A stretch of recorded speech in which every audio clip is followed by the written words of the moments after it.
Hello friends, कैसे हैं आप सब? बढ़िया। चलिए फ्रेंड्स, अभी हम ग्रुप थ्योरी का एक बहुत ही इंपॉर्टेंट क्वेश्चन, बहुत ही जबरदस्त और बहुत ही इंटरेस्टिंग क्वेश्चन अभी हम देखने जा रहे हैं और काफी जबरदस्त और काफी इजी उसका सॉल्यूशन है।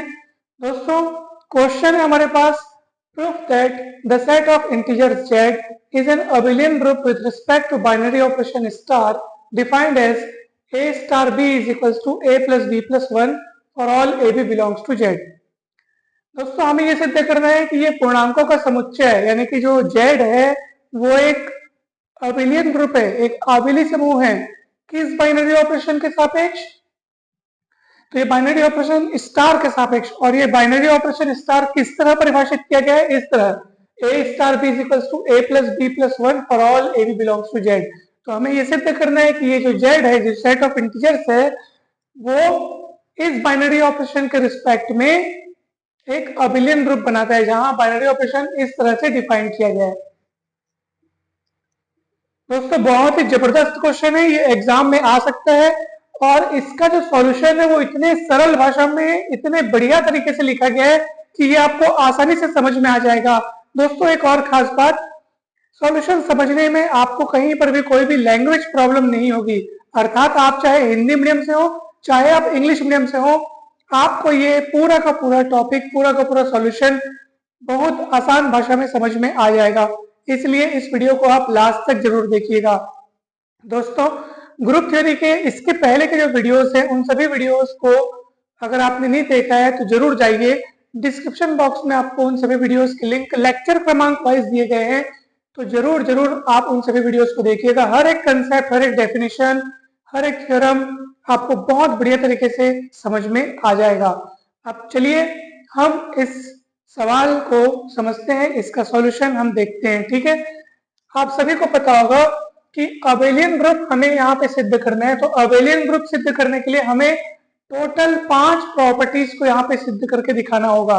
ठीक है, अगर सिर्फ ग्रुप सिद्ध करना होता तो उसके लिए 4 प्रॉपर्टीज सिद्ध करना होता है: closure law, associative law, existence of identity, existence of inverse. अर्थात संवरक नियम, साचर नियम, तत्समक का अस्तित्व और प्रतिलोम का अस्तित्व। परंतु यहाँ पर हमको अबेलियन ग्रुप सिद्ध करना है। इसका अर्थ है कि हमें इन 4 प्रॉपर्टीज के साथ साथ एक अन्य प्रॉपर्टी जो है, जिसको हम कम्यूटेटिव लॉ बोलते हैं या कम्यूटेटिव प्रॉपर्टी बोलते हैं, हिंदी में उसको क्रम विनिमय नियम बोलते हैं, वो भी हमको यहाँ पे सिद्ध करना होगा। तो चलिए हम सबसे पहले देखते हैं क्लोजर प्रॉपर्टी, यानी कि संवरक गुणधर्म। ठीक है दोस्तों, यह बहुत आसानी से स्पष्ट है। It is clear that for all A B belongs to Z, it implies that a plus B plus 1 also belongs to Z. क्या यह बात सत्य नहीं है? आप स्वयं सोच करके देखिए। यदि मैं कोई दो इंटीजर लेता हूँ, कोई भी दो पूर्णांक लेता हूँ, और उन दोनों पूर्णांकों को जोड़कर अगर उसमें मैं 1 जोड़ दूं, तो क्या पुनः एक पूर्णांक तैयार नहीं होगा? आप खुद सोचो। कोई भी दो इंटीजर लोगे, आप उन दोनों को जोड़ोगे तो आपको फिर से एक इंटीजर मिलेगा, और उसमें आप 1 ऐड कर दोगे तब आपको फिर से एक इंटीजर मिलेगा। सीधी सी बात है, एकदम सरल है। ए और बी कोई भी दो इंटीजर लेके देख लो, और आप खुद सोच के देख लो कि a प्लस बी प्लस 1 अगर मैं करके देखता हूँ तो मुझे कोई ना कोई इंटीजर ही मिलेगा, कोई बाहर की चीज नहीं मिलेगी। जैसे मैं उदाहरण के तौर पे 3 और 5 सोच के देखता हूँ, तो 3 और 5 बिलोंग्स टू जेड है ना भाई। 3 और 5 इंटीजर नंबर है। आप 3 प्लस 5 प्लस 1 करके देख लो कितना आता है। 3 5 8, 8 और 1 9। 9 क्या है? एक इंटीजर ही तो है। तो ये साफ साफ पता चल रहा है कि जब कभी आप कोई भी दो एलिमेंट्स लेते हैं अगर आप जेड से, यानी कि कोई भी दो इंटीजर्स अगर आप लेते हैं, तो उन दोनों इंटीजर को जोड़ेंगे और उसमें 1 जोड़ेंगे, तो ये पुनः जेड में बिलोंग करेगा। और ये कौन है वास्तव में? ए। अब आप बोलेंगे सर आपने a प्लस बी प्लस 1 करके ही क्यों देखा? क्योंकि भैया इसी हिसाब से तो ए स्टार पे डिफाइन किया गया वहां पे। तो हम पहले ये चेक कर लेते हैं कि जब कभी a और b बिलोंग्स टू जेड होते हैं तो a plus B plus 1 belongs to Z होता है कि नहीं होता है। तो ये आसानी से तय हो चुका है कि हाँ, जब कभी A B belongs to Z होगा तो a प्लस बी प्लस 1 ये भी जेड में बिलोंग करेगा। और ये कौन है? ये कौन है? ये a स्टार बी है। ये देखो, यही तो a स्टार बी है। यानी ये सिद्ध हो गया कि for all A B belongs to Z, it implies that a star B also belongs to Z. यानी closure property satisfied. Closure property यही तो है कि उस सेट में से आप दो एलिमेंट लो और फिर दोनों के बीच वो बाइनरी ऑपरेशन जो डिफाइन वहां पे किया गया वो लगाओ, है ना भाई। यानी ए और बी आप लेके देखो और ए और बी के बीच में आप वो बाइनरी ऑपरेशन यानी स्टार लगा के देखो, तो इस तरह से जो चीज बनेगी वो पुनः उस सेट में बिलोंग करनी चाहिए। यही हमको सिद्ध करना था और वो सिद्ध हो गया। तो वो इस तरह से सिद्ध हुआ है कि ए और बी जब कभी जेड में है तो A plus B plus one वो भी जेड में होगा, और ए प्लस बी प्लस वन ये कौन है, ये ए स्टार बी है। तो इस तरह से ये क्लोजर प्रॉपर्टी सेटिस्फाइड होती है दोस्तों। कितना सरल तरीके से, बहुत इजी है दोस्तों, बिल्कुल चिंता ना करें। अब देखिए आप एसोसिएटिविटी यानी साहचर्यता, ठीक है, ये किस तरह से सिद्ध होता है आप ध्यान से देखिएगा। मान लीजिए कोई तीन एलिमेंट ए बी सी हमने ले लिए जेड से, ठीक है। अब चलिए ए स्टार बी स्टार सी लेकर के देखते हैं, यानी कि इसमें ब्रैकेट लेकर मतलब पहले ऑपरेशन इनके बीच लगेगा फिर उसको सी के साथ अपन ऑपरेट करेंगे। तो ए स्टार बी का मतलब क्या हो जाएगा, ए स्टार बी मतलब A plus B plus one. तो ये देखो ए स्टार बी के स्थान पर हमने ए प्लस बी प्लस वन लिखा है, और ये स्टार सी अभी जस का तस है। ये जो स्टार सी है अभी जस का तस है। अभी हमने ए स्टार बी के स्थान पर लिखा ए प्लस बी प्लस वन। अब आप खुद सोचो, अब इसमें और इसमें स्टार लगा है, ये एक एलिमेंट के रूप में ये पूरे को देखो और दूसरे एलिमेंट के रूप में सी को देखो, और इन दोनों के बीच में स्टार लगा है। तो यही वाली डेफिनेशन फिर से यहाँ पे अप्लाई करो। जिस तरह से ए और बी के बीच में स्टार लगा होता है तो क्या होता है, ए और बी दोनों का योग और उसमें एक और जुड़ जाता है, यानी इन दोनों जो भी लिखा है स्टार के अगल बगल उनका जोड़ और उसमें वन और जुड़ जाता है। तो उसी तरीके से अब स्टार के अगल बगल ये और ये लिखे हैं तो क्या होगा, इसका और इसका योग देखो, इस पूरे को आप एक रूप में देखो। तो जैसे ए स्टार सी आपको लगाना है ना भाई, या कोई भी एक एलिमेंट के रूप में इसको सोचो, बस जैसे इसको देखो ए स्टार में मतलब A plus B plus one, ठीक है। तीन स्टार पांच मतलब तीन प्लस पांच प्लस वन, है ना भाई। एक्स स्टार वाई मतलब X plus Y plus one. तो इतना स्टार इतना मतलब इतना प्लस वन। कितना सरल है बताओ, कितना सरल है। यहाँ पे आप खुद सोच लो, ए के स्थान पर आप इस पूरे को सोचो और बी के स्थान पर आप इसको सोच के देख लो, है ना। तो जैसे ए स्टार बी मतलब A plus B plus one, वैसे ए स्टार बी यानी इतना इतना इतना स्टार इतना मतलब इतना प्लस वन, उसी डेफिनेशन में फिट किए दोस्तों, और कुछ नहीं है। अब आप जोड़ के देख लो ए प्लस बी प्लस सी और एक और एक दो, यानी टोटल आपको कितना मिला, A plus B plus C plus two, ठीक है ना भाई। कितना मिला आपको, A plus B plus C plus two, इस तरीके से। अब चलिए हम क्या करते हैं, अब हम इसको थोड़ा सा चेंज करते हैं। जैसे ब्रैकेट इसमें लगा ना, अब बी और सी में ब्रैकेट लगाते हैं और देखते हैं क्या मिलता है। अब देखो बी और सी को अपन ने ब्रैकेट पे ले लिया, यानी ये वाले का काम पहले होगा। तो A star B star C, A star और बी स्टार सी मतलब B plus C plus one. जैसे ए स्टार बी मतलब A plus B plus one होता है ना, वैसे बी स्टार सी मतलब क्या होगा, B plus C plus one, इस तरीके से होगा, ठीक है। अब देखो फिर से अब देखो ये जैसे पहले अपन इसका काम कर लिए, बी स्टार सी मतलब B plus C plus one हो गया है ना, B plus C plus one हो गया। अब ये स्टार जो है इसके और इसके बीच लगा है, तो क्या होगा बताओ तो जरा। तो इतना प्लस वन, उसी डेफिनेशन के अनुसार अपन लिखे दोस्तों। स्टार के अगल बगल जो चीज है वो दोनों जुड़ती है और प्लस वन और एक्स्ट्रा आ जाता है, वही आया यहाँ पे आप देख लो। यानी टोटल देखेंगे तो A plus B plus C और एक दो, यानी A plus B plus C plus two, मतलब दोनों में सेम आ रहा है, ये भी वही आ रहा है, ये भी वही आ रहा है, यानी दोनों की वैल्यू सेम है। यानी A star B star C is equal to A star B star C for all ABC belongs to Z, यानी एसोसिएटिव प्रॉपर्टी इज सेटिस्फाइड। कितना सरल है दोस्तों, बहुत इजी है, कुछ भी नहीं करना, उस डेफिनेशन का इस्तेमाल करके बस आपको सिद्ध करना है। चलिए एग्जिस्टेंस ऑफ आइडेंटिटी, अब हम चेक करेंगे कि यहाँ पे तत्समक का अस्तित्व है कि नहीं है, एग्जिस्टेंस ऑफ आइडेंटिटी है कि नहीं है। मान लीजिए मैंने ए कोई एलिमेंट लिया जेड से, ठीक है, अर्थात ए कोई इंटीजर है, और मान लेता हूं मैं कि ई आइडेंटिटी एलिमेंट है। मान लो ई क्या है, आइडेंटिटी एलिमेंट है। अब इसी का वैल्यू मेरे को पता करना है, जेड में इसका अस्तित्व मेरे को खोजना पड़ेगा।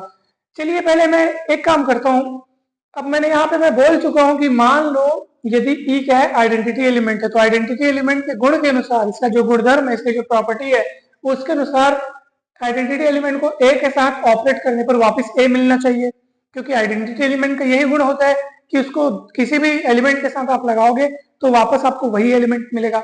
तो ई को अगर मैं ए के साथ ऑपरेट करूंगा तो वापस मुझे ए मिलना चाहिए। ई को ए के साथ ऑपरेट करने पर वापस ए मिलना चाहिए, क्योंकि ई को मैंने यहाँ पे क्या माना है, आइडेंटिटी एलिमेंट माना है। अब ए स्टार ई को आप उसी डेफिनेशन के अनुसार लिखेंगे तो कैसे लिखेंगे, जैसे ए स्टार बी मतलब होता है ए प्लस बी प्लस वन, वैसे ही ए स्टार ई मतलब होगा ए प्लस ई प्लस वन, है ना भाई, और इज इक्वल टू ए। अब ए दोनों ओर से कट जाएगा, E plus one equal zero, और वन को पलटा देंगे तो ई इक्वल माइनस वन। कितना सरल है बताओ। अब चेक करते हैं कि वास्तव में ये जो हमने, अब देखो ये जो माइनस वन आया है, सीधी सी बात है भैया, वो तो बिलोंग्स टू जेड है कि नहीं, आप खुद देख लो, जेड में बिलोंग करेगा क्योंकि ये एक इंटीजर है ना भाई। चलिए एक बार हम पूर्ण तसल्ली ले लेते हैं, चेक करते हैं अब ए स्टार ई और स्टार ए को चेक करके देखते हैं कि क्या वास्तव में ये आइडेंटिटी एलिमेंट का गुणधर्म का पालन हो रहा है कि नहीं हो रहा है। फाइनल तसल्ली ले लेते हैं। चलिए ए स्टार ई बराबर क्या हो जाएगा, ए स्टार ई बराबर ए स्टार, और ई के रूप में आपने माइनस वन यहाँ पे ज्ञात किया हुआ है, तो ई का मान आपने माइनस वन रखा। अब उसी डेफिनेशन को देखो, ए स्टार बी मतलब A plus B plus one, तो ए स्टार माइनस वन मतलब A plus minus one plus one, कुछ भी नहीं है, वो बी की जगह पे आप माइनस वन को देख लो और उसी स्थान पे बी की जगह आप माइनस वन रख के देख लो, तो इस हिसाब से minus one plus one cut जाएगा, आपके पास क्या बचेगा ए, यानी ए स्टार ई बराबर ए आ गया, यानी हाँ तय हो गया भैया कि ये ई जो है वो आइडेंटिटी एलिमेंट का काम कर रहा है, और उसकी जो ये वैल्यू है वो यहाँ पे फिट बैठ रही है, क्योंकि ये ई की जगह आपने माइनस वन रखा है ना, तभी तो ए स्टार ई बराबर आपको ए मिला है, यानी कि ये सही है। हाँ ई का वैल्यू जो माइनस वन है वो सही है, यानी माइनस वन यहाँ पे आइडेंटिटी एलिमेंट हमको मिल रहा है, माइनस वन जो है।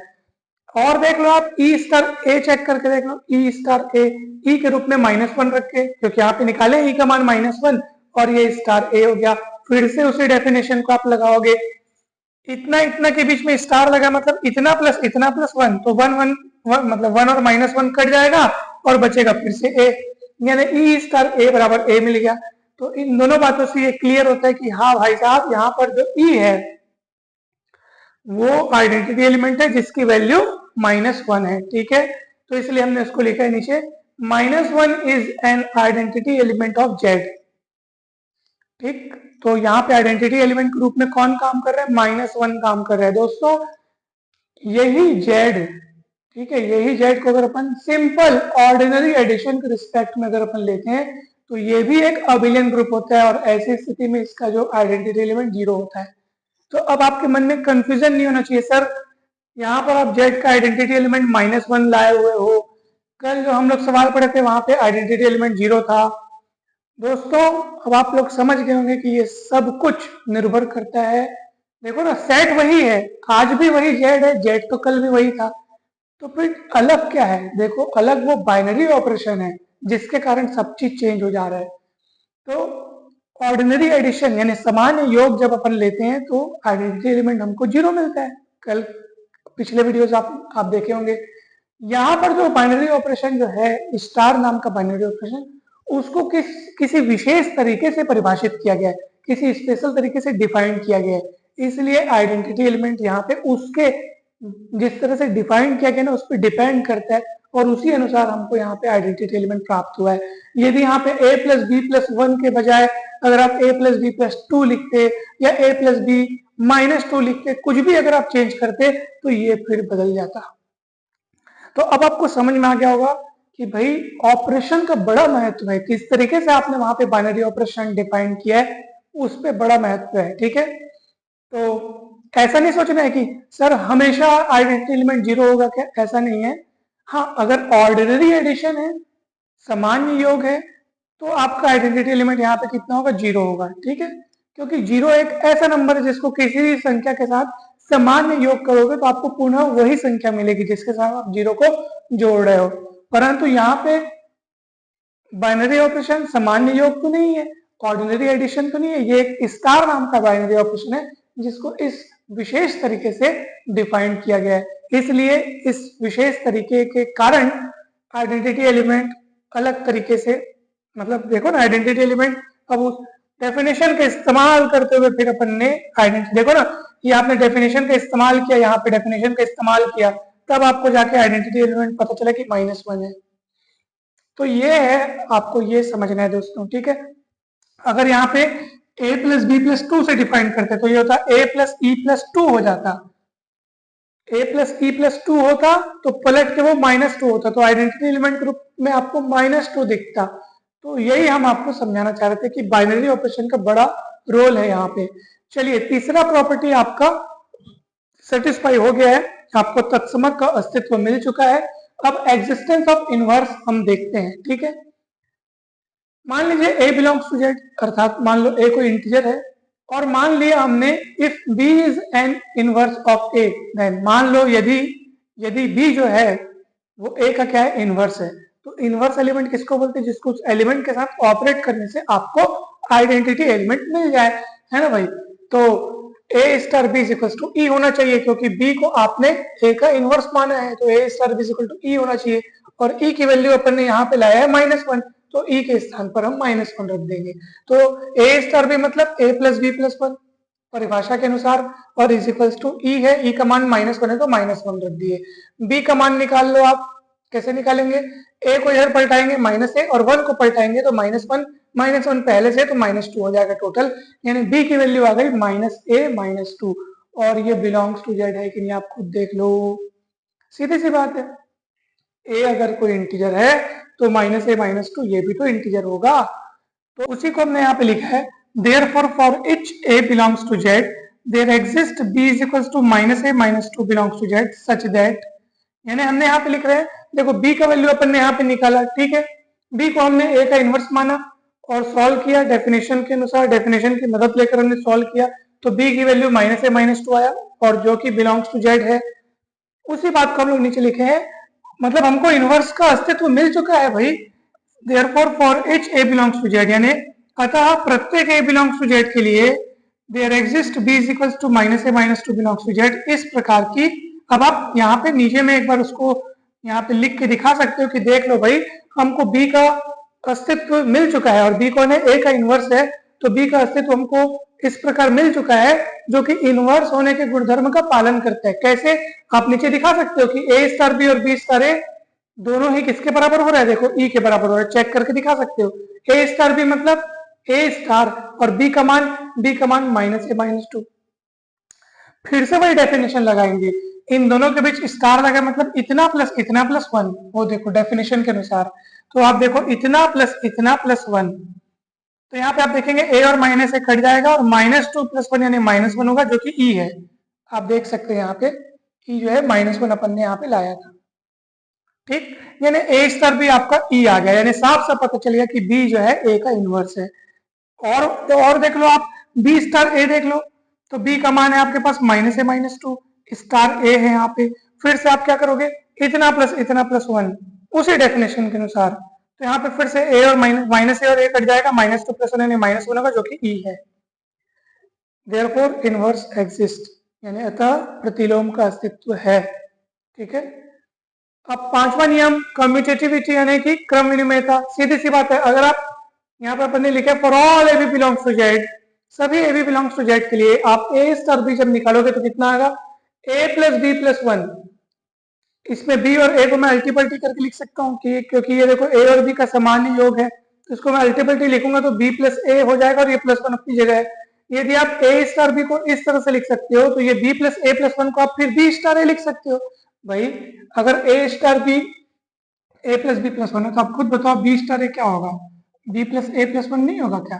तो a + b + 1 को हम b + a + 1 लिख करके फिर उसको b स्टार a लिख दिए। इस तरह से हमारे पास a star b = b star a सिद्ध हो गया, यानी कि कम्यूटेटिव नियम का यहाँ पे पालन होता है, क्रम विनिमय नियम का पालन होता है, कम्यूटेटिव प्रॉपर्टी सेटिस्फाइड।